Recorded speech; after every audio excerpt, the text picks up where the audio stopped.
For the last 13 years, Britney Spears has been under a tight conservatorship that controlled every little decision of her life, but 2021 has proven to be a year of change for the pop star. After speaking out during her June 23rd hearing and expressing the want to end her conservatorship without being evaluated, things have started to seemingly work out in Britney's favor. Brit secured a small victory during her July 14th court hearing where E! News was present. Judge Brenda Penny granted Britney permission to choose her own lawyer for the first time since her conservatorship began 13 years ago.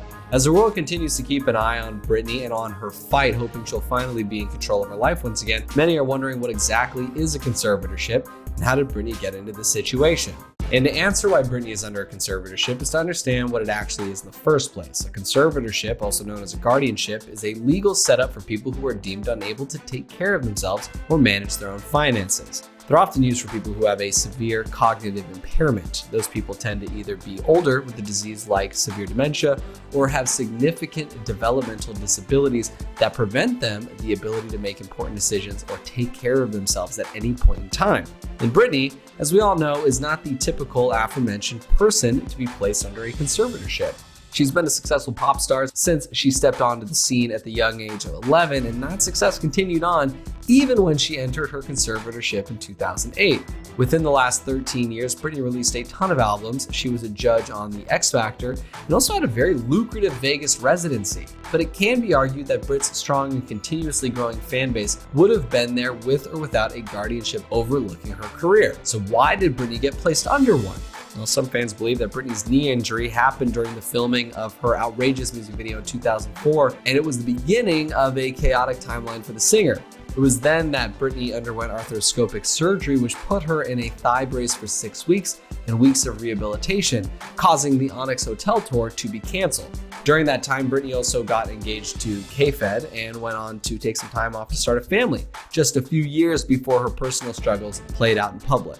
But it was the year before Britney's conservatorship was officially put into place that many focus on as the reason why she was placed under a court-approved conservatorship. In February of 2007, Britney had suffered a public breakdown and was photographed infamously shaving her head at a salon in Los Angeles. At the time, she was dealing with major personal turmoil as she was in the middle of divorcing her then-husband Kevin Federline in a custody battle over their sons. Then, days later, the singer was spotted attacking an SUV with an umbrella and ended up spending a month in rehab. For the next year, Britney continued to make headlines over erratic behavior. She spoke in a fake English accent to the paparazzi, made midnight runs to drugstores, the list goes on. It wasn't until January 2008 when Britney locked herself in her bathroom with her son Jaden, refusing to hand him over to her ex-husband. She was admitted to a hospital on a 5150 psychiatric hold.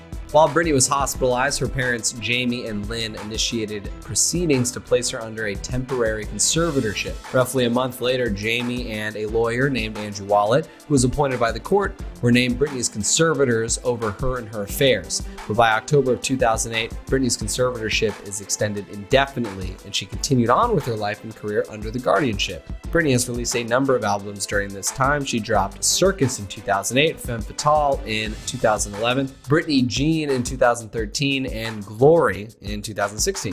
However, like many conspiracy theories before this, many diehard fans have questioned Britney's involvement in her music and whether or not she's been trying to send a message since the start of her conservatorship.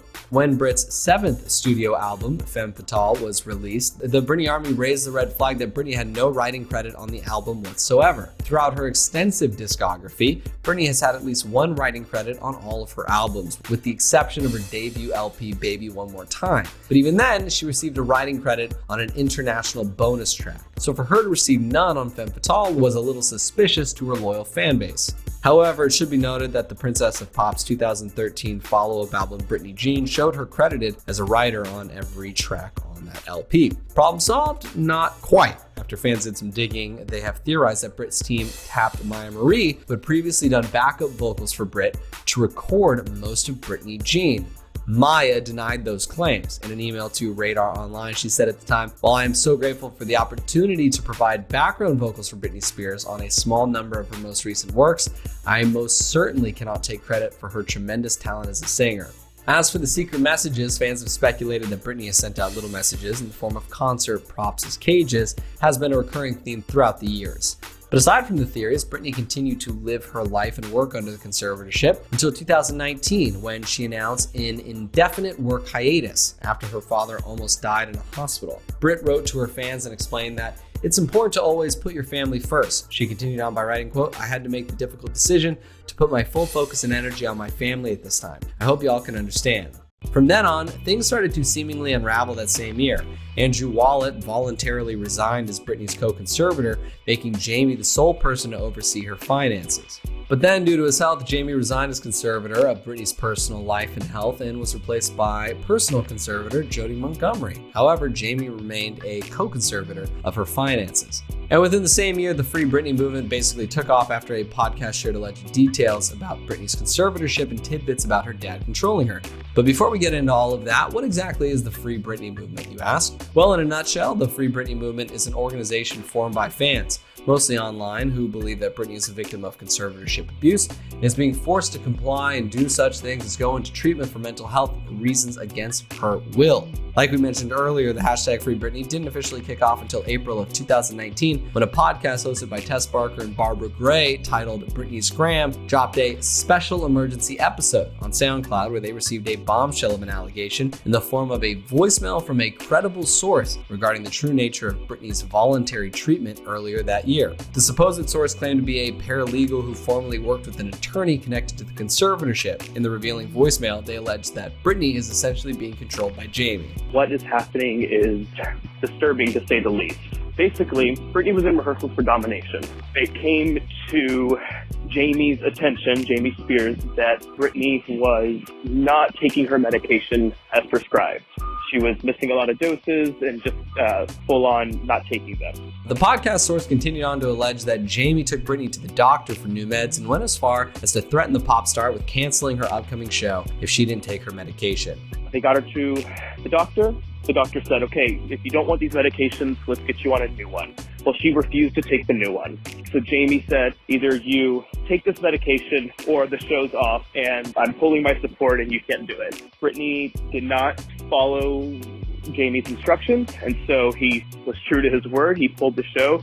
He verbatim said, blame it on my illness. And after that podcast dropped with shocking allegations, the Free Britney movement took off and has been supporting Britney ever since. But Britney's fans aren't the only ones paying close attention to her case. Due to the publicity surrounding the pop star's complicated situation, it has attracted the attention of lawmakers who are looking to reform the laws governing conservatorships. In March of 2021, California Assemblyman Evan Lowe, Senator John Laird, and Senator Ben Allen introduced legislation to prevent conservatorship fraud and abuse.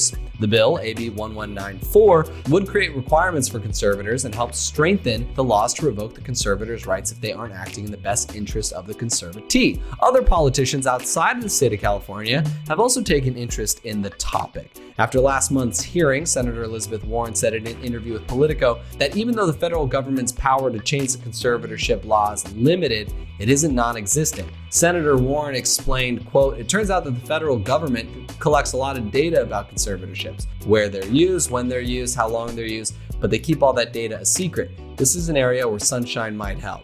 Although Britney and her legion of fans have strongly opposed the conservatorship and Jamie's control over Britney, his attorney Vivian Thoreen has actually come out in defense of Britney's dad, saying everything he's done for her has been in her best interest. In an interview with ABC's Good Morning America, Vivian shared that those outside the situation have it so wrong. She said, quote, "This is a story about a fiercely loyal, loving, and dedicated father who rescued his daughter from a life-threatening situation. People were harming her and they were exploiting her." Thoreen has also shared with CNN that Jamie would love to do nothing more than to see Britney not need a conservatorship. She said, "Like any parent, he doesn't always see eye to eye on what Britney may want, but Jamie believes every single decision he has made has been in her best interest." While the future is unknown at this moment for Britney and her conservatorship, things surrounding her situation have surely changed. For one, Britney has been able to speak up for herself, as evident by her testimony at an open court hearing on June 23rd. And for the first time, the star opened up about her conservatorship on social media, writing in an Instagram caption, quote, "The conservatorship killed my dreams. So all I have is hope, and hope is the only thing in this world that is very hard to kill." Thanks for watching E! News. Have thoughts on the story? Sound off in the comments below. Be sure to hit that subscribe button so we can keep you up to date with the latest in celeb news daily.